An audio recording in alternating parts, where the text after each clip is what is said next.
All right, guys, today I'm going to show you how to change the rear wiper on a VW Golf. This is an eGolf specifically. Should be the same on your GTI and everything. We'll just go through it real quick. Okay, so first thing you're going to do is lift up your wiper blade, and you're going to press this button down to extract the actual blade.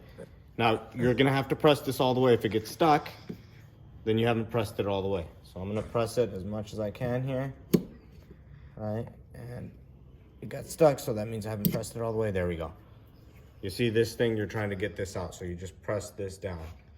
Now the wiper blade is out, you can see, right? And the new one's gonna slide right in there.